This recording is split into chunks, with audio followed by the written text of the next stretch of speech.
We're going to continue to move right through today's programming into the development side of the world and talking about building in terms of responsibility. That said, ladies and gentlemen, a big round of applause for our next panel and their moderator, Natalie of Coin Story Podcast and Bitcoin Educator. Ladies and gentlemen, round of applause for our panel. All right. Thank you, everybody.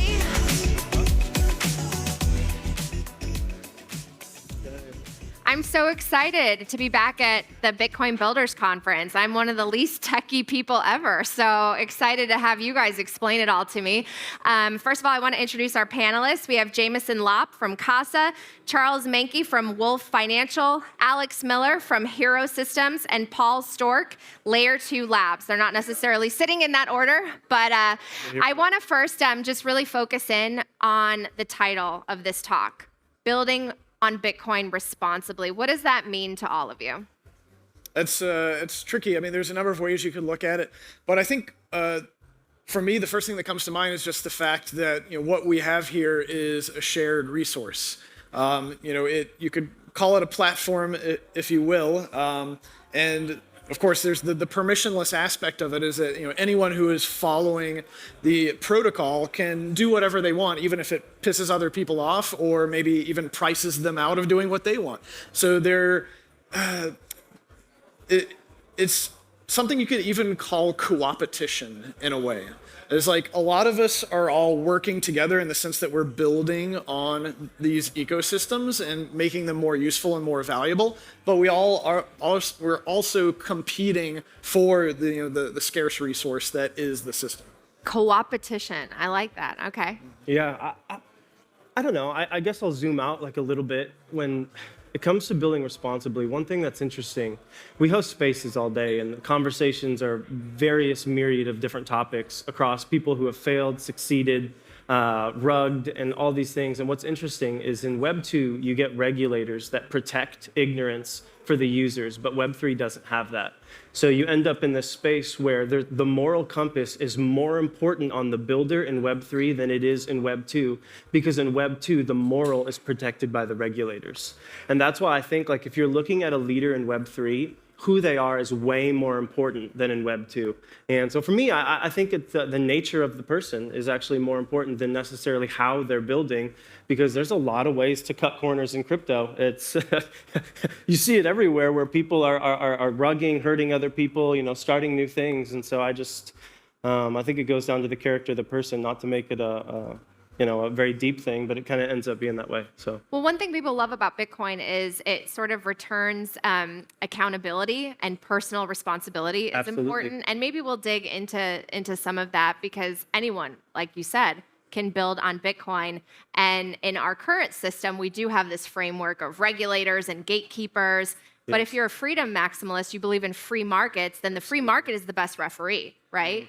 Why do you think it's important to build on Bitcoin? I think it comes down to sort of a combination of a couple of things of what do we owe to each other and what do we owe to our users. Obviously, crypto world in general has had plenty of scams and active scams. People, we can all agree that is bad and you shouldn't be doing that. Sure. But we've also had plenty of people who just obfuscate things in an effort to grow, right? They don't necessarily intend to be stealing, but they do end up harming a lot of people intentionally or unintentionally. And again, I think that's happened, to Jameson's point, sometimes it can happen between builders, depending on how resources are being used, or it can be happening to end users. And so I think that's really the question is, how do we take people who, do have, let's say, pure intentions, they're not looking to scam or anything, but maybe not realizing what their larger responsibilities are to be building in an ethical way. Absolutely. I think in general, people want the Bitcoin protocol to resist change to some degree, and they don't want to be beholden to a team of developers who have to decide something. Or this is a very interesting and nuanced conversation where you could talk to about CVEs and to what extent are you unable to if you wanted to just run an old version forever, would you actually be able to do that? And Jameson has some great research on his blog where he tries to run old versions and things like that, which is fascinating. But I think the overall picture is something like, we don't want people to come and destroy Bitcoin. Gavin Andresen had that metaphor about you're flying in an airplane and you want to swap out the engine while it's still in the air or something. So I do think it's like a kind of a conservative, it's a conservative technical community and a conservative user base, and it does want property rights over something. It wants to actually own something. So I think that would be part of it, I would think. Can you talk to me a little bit about the challenges of just building on Bitcoin in a way that provides the most opportunity but doesn't anger the people that are really passionate about the blockchain being what it was originally in 2009? As I feel like you have to weave a little bit. You have to carefully, manage expectations, and there are probably some challenges technically that come up as well. Yeah, certainly. I think the soft fork was originally invented like in 2012 because it was unable. You can look at comments that Gavin Andresen made back then, where it was like, we cannot reach every user and not everyone will upgrade, but if we do this other thing, it won't matter that not everyone, we won't need everyone to upgrade the software, basically. This is like a disputed point by some people, but you can talk, like, that was back in 2012, the idea of we will not force everyone to upgrade. We will allow people to just not upgrade and they'll still be on the same network. And then, since then, the standards have been raised even higher of just like not touching anything. Now we've gotten to the point. I mean, I think the soft fork is an ingenious way of actually protecting people's, defending the users against developers. But even now, the big phrase for most of last year was like, this is being built on Bitcoin, without a soft fork or something, a BitVM where people are like zeroing out bytes. This is like how far we've come to like not touch this. I think that's kind of an interesting It's almost an intractable problem, though. I think it really goes back to what Paul said about property rights, is that one of the fundamental, I think, values held by Bitcoiners, and of course this is very hand-wavy because we're not a homogenous group, but it's not disenfranchising people. But I think that if you look at it over a long period of time of history, you can realize that even if the protocol doesn't change, the rest of the world changes, and how people use the protocol may change, and the free market, if you want to call it that, may disenfranchise people because certain attributes of these networks and how you can use them will change because new use cases come up. They may price out other use cases. And so now we're stuck in this really weird place where the narrative, of course, has gone to, okay, we build in layers. But even what Paul was talking about with soft forks of like, okay, we can change the protocol and do it without breaking people's money and disenfranchising them. Even the concept of soft forking has become somewhat controversial. Like we haven't had a soft fork in several years, and even though there are a number of really good proposals out there, the developers have become very reticent to actually run the gauntlet of being a champion for a consensus change, even if it's a backwards compatible consensus change. And part of it, I think, is a lot of the vitriol that comes from certain segments of the user base that says it's too dangerous to change anything, and then they'll point at different examples. And the main thing that I've been trying to get across is that if you look at how scaling is done with layers, even historically, we had to make changes to the base layer in order to make second layers possible. At least like with Lightning, if you want to be able to have unilateral exit from some new set of game theory that requires some new rules to it, then you're probably going to need some new rules that you can enforce on the base layer. And I think that that's still true today. And I think a lot of people would agree that in some sense, Lightning is one of the only like pure unilateral exit layers that we have, and a lot of them you can't necessarily get out of that layer without asking permission from someone. But there's a lot of possibility for us to build other layers with unilateral exit if we make the right changes to the base layer. Oh, really? So it's dependent on that? Can you help me, as a non-techie person, a non-developer, better understand this debate? Because I see it more frequently online now, the idea of whether Bitcoin's base layer should ossify or not? And what are the two sides, thoughtfully, the straw man, the steel man? Can you guys talk about it? You're the ossification guy, Jameson. Yeah, but actually, I was going to say that I would have think of Jameson as that, but you don't.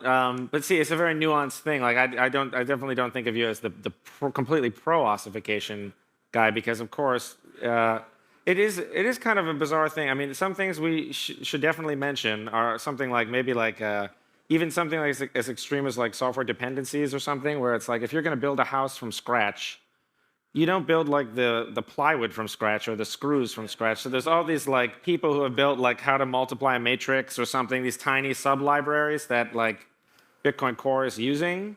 And those people update those all the time. Those like Heartbleed, there was that famous thing where there was a cryptographic library that everyone was using, but it had it had a terrible bug in it, so it didn't work at all actually. So that would be like a bunch of people are building houses with these screws, and it turns out the screws, like, they don't work. They're made out of glass or something. Yeah. So My favorite was the left trim on the node libraries, where like someone just basically deletes a dependency that's at the top that has 1,000 dependencies, which all have 1,000 dependencies, and one deletion of one repo basically wipes out thousands of software programs. And I think what that kind of comes back to is like we can get into the debates over ossification, what shouldn't happen. I think, again, when we come back to the idea of like responsibility, it's about being transparent and honest in what you're doing. You're never going to get everyone to agree on a change. You're never going to be able to do anything or even not do anything without some people both disliking it and even potentially being harmed by it, or harmed in the sense of like ending up in a worse off place. The status quo is also not acceptable to everyone. People get harmed by the status quo. So I think that's where it comes back to the like, are you being honest about what you're doing and transparent? I think like there was a lot of, let's call it, drama around the Bitcoin testnet 3 earlier this year, and with its performance based on, but like, since Jameson, you were involved in some of that, but you said very clearly what you were doing and why it needed to happen. It caused a lot of pain for a lot of people, like myself included, my company, and like because of just stuff we were running on top of it.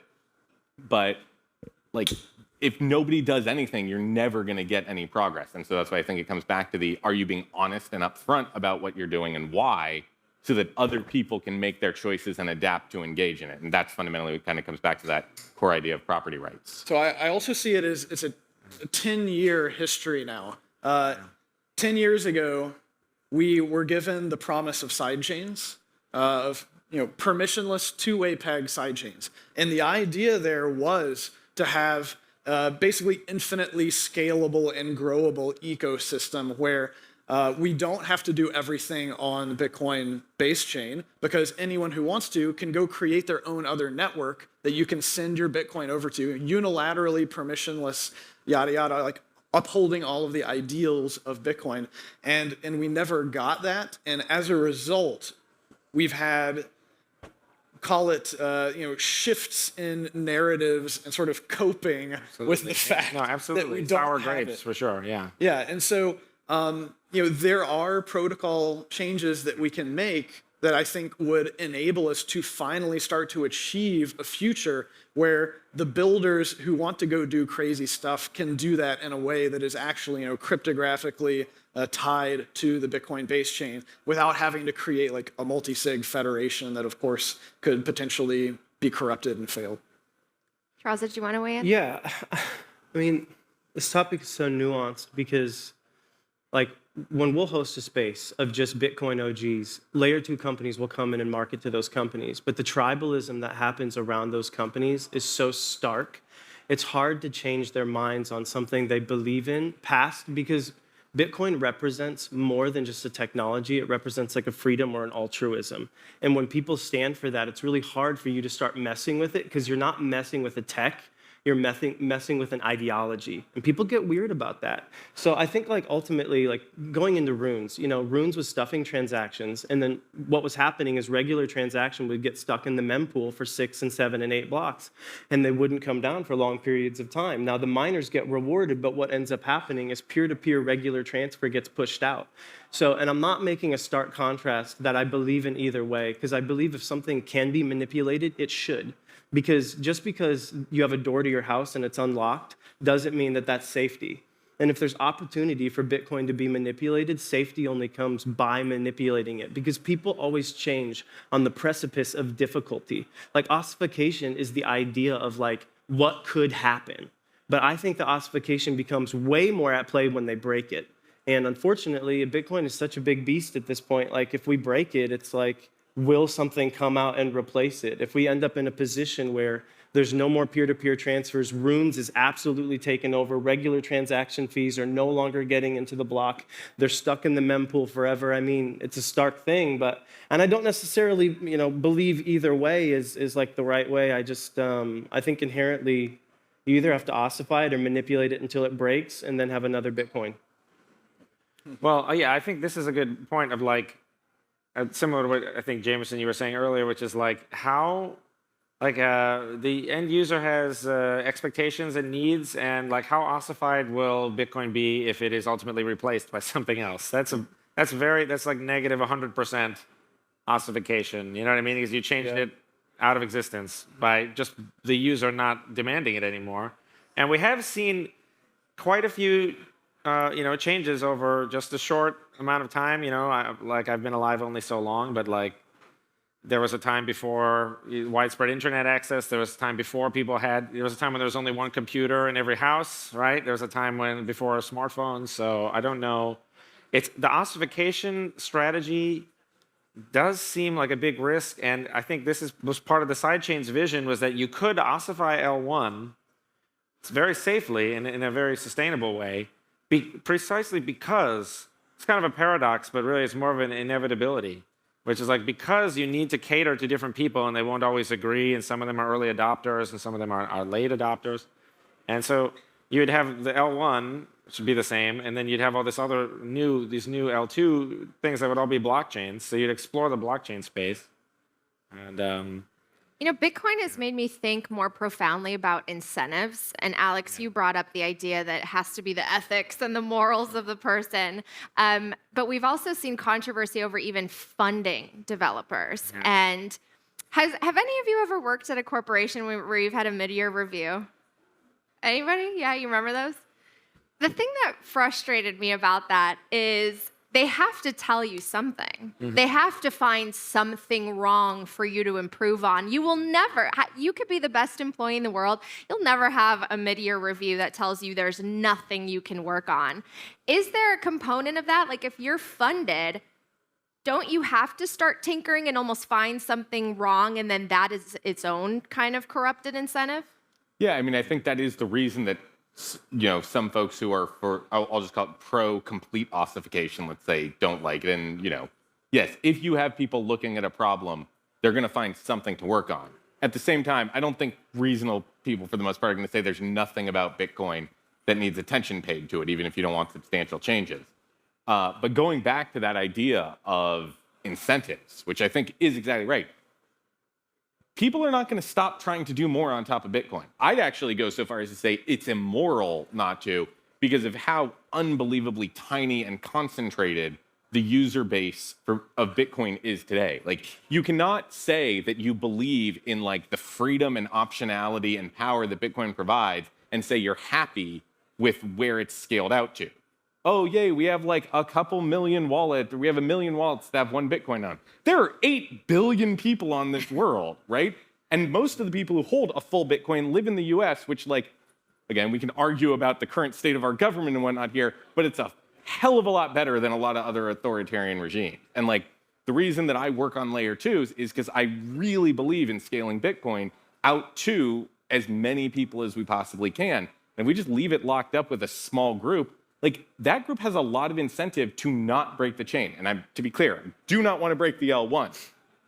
But if you've already got $10 million in asset worth, let's say, on Bitcoin today, yes, you are going to be a lot less interested in anything that potentially risks that. But what about the person who only has $10 on Bitcoin and can't do anymore because the transaction fees are too high? And that's not going to change because people do want to do new and innovative things on it. Like, if we don't do something to scale it, and I think sidechains is absolutely the way we need to go because it's the only thing that's viable on it, we're just trapping it as a toy. Go back to the pet rock analogy. and not actually bringing like that promise and the freedom that it provides to the people who actually need it. That's why I think it's somewhat of an intractable problem, and also because both of you have talked about breaking Bitcoin, and that is subjective in and of itself, depending on what your use case is and your desired properties of Bitcoin are. But I think if we're talking about responsibly building, then we have to understand that we're still exploring the possibilities. And so to say that we should stop exploring possibilities because we might do something wrong, I believe that that is projecting from a position of fear. And it's a loser mentality in my view. And this may sound like overly bullish or optimistic, but I don't think it's possible to break Bitcoin. By which I mean, I think it's possible to maybe temporarily screw with Bitcoin so that it doesn't work as people expect for a while. But I believe that the reason Bitcoin works is the anti-fragility. And why is it anti-fragile? It's not because of any one particular aspect of the protocol or the way that the network works. It's because of us. Mm-hmm. It's because there are innumerable people out there who are either, morally or ideologically or financially incentivized to make sure that this thing keeps running. And so, yeah, I mean, it's been a decade since we have broken the network in the sense that it wasn't working for a few hours. Yeah. But what happened? Everyone came together. They said, oh shit, we broke it. Let's fix it. So yes, maybe we'll have another one of those things happen if we continue experimenting. But the funny thing is that thing, I hate to interrupt, but that was not like a soft fork. That's the other thing, is these are like unexpected emergency things. That was like an optimization refactor type of switching the database or whatever. So, and the other thing, the Matt Corrales thing, that was also a refactor to shave off like 600 microseconds or something. So the bugs are not the soft forks that people, the ossify people want to like ossify now. They want to like do like a campaign and stop. The soft fork is definitely not the enemy of ossification, I think. But it's these weird outages were because of unexpected things. So that's a. Do you guys forecast potentially having another block war over something? Yeah, eventually I think yes. Over what and why? Well, I do think in general there is a complacency right now that has taken hold, and so people think that it's Bitcoin. It's a foregone conclusion that Bitcoin will succeed, and so these people just think it's inevitable. And I think that's actually the kiss of death. And see, normally when there are other people who talk about ossification long before Bitcoin. They talk about like there's this famous book, The Innovator's Dilemma. And there's this other book, Exit, Voice, and Loyalty. These are like famous books. Balaji has brought these up at Bitcoin conferences, so maybe people have heard of them. But usually the story is like the organization ossifies, and then it eventually has to be replaced. Like there's really not that many stories where it's like it ossified and then it lived happily ever after. That is actually very rare. So the status quo is not going to be. I mean, you said something very good, I thought, about like, so it reminded me of Satoshi. You were talking about 8 billion people. We have to go 8 billion people or zero, I think, actually. And Satoshi Nakamoto has this quote where he says, he's talking on the forum and he says, I'm sure that in 20 years there will either be a very large transaction volume or no transaction volume. Yeah. So that was obviously, you can interpret it in various ways. I don't want to get into anything about the block size because I think it's completely irrelevant because we can have a small ossified L1 block size and still have a large transaction volume on the L2s. But I think he was definitely right. Like either this idea will succeed and you're either growing or dying, I think, So it's like, it's either going to be like the intranet where it just takes over and becomes this thing, or something else will do that, and then this will just fade, and it will be nothing. It will be Esperanto. Yeah, so, I mean, there's going to be conflict, and there's conflict because the developers who know what they're doing, they know what all of the technical problems with Bitcoin are. And, for example, Rusty Russell has his great consensus cleanup. Like, there are known ways that adversarial entities could attack the network now and break it from pretty much everyone's perspective. And we know how to fix those things.